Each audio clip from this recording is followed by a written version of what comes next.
Reporting right now in Buffalo, a major parking problem has neighbors fired up now in the city's Fruit Belt neighborhood, where progress is colliding head-on with peace and quiet. 7 Eyewitness News reporter Cierra Johnson is live tonight from a rally at Carlton and Locust Streets.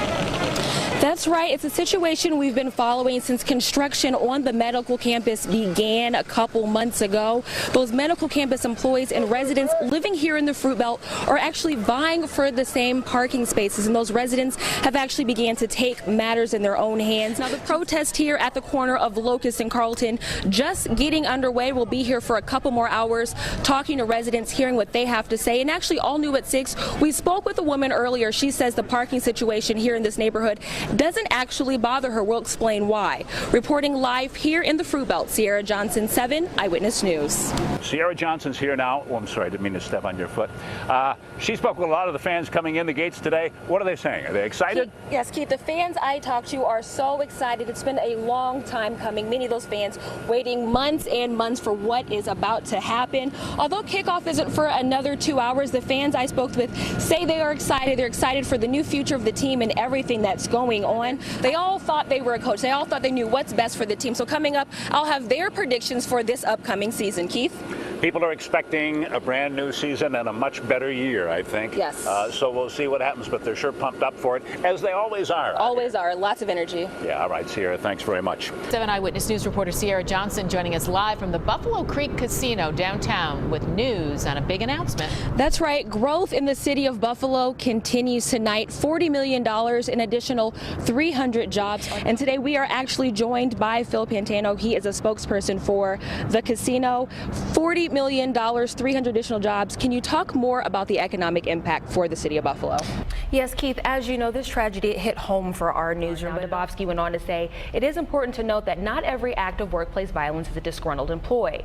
Anger at the workplace could be a result of drug or alcohol abuse or even domestic abuse at home. Organizers say they believe today's park-in was successful, and as construction moves forward, they're hoping Fruit Belt residents will have a voice in how parking is handled. A Buffalo drug dealer and close to $250,000 worth of cocaine are now off the street. This, the latest raid, a collaboration between the Buffalo Police Department's Narcotics Unit and the Erie County Sheriff's Office. And according to a recent survey, freshmen starting at Buffalo State are getting their money's worth. Buffalo State was named Best Bang for the College Buck by Washington Monthly. Buff State ranked 28th out of 402 institutions. Cierra Johnson looking into what's going on tonight. She's at our digital desk. Well, it's gone for many folks who woke up expecting to be able to get those pre-sale tickets available exclusively for American Express members. Well, they were kind of left disappointed. By 10:30, we were already receiving Facebook messages from many viewers saying, where did those tickets go? Researchers at the University of Buffalo are trying to determine how long hours and traumatic sights and sounds of police work impact officers. A study funded by the CDC and the National Institute of Occupational Safety and Health is designed to answer that question. A month away, many parents here in Western New York are on high alert. 7 Eyewitness News reporter Cierra Johnson sat down with a doctor to figure out what parents can do to treat this nuisance. Creepy crawlers, those pesky visitors plaguing school children and their parents for decades, are now stronger than ever. We're looking for tiny little bugs that are actually crawling around in the hair, and then tiny eggs. According to the American Chemical Society, lice are mutating and are now resistant to many over-the-counter treatments.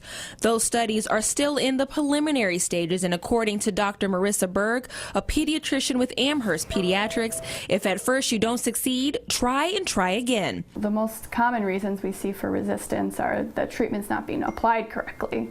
Berg says some over-the-counter treatments may still be effective if you follow the instructions closely.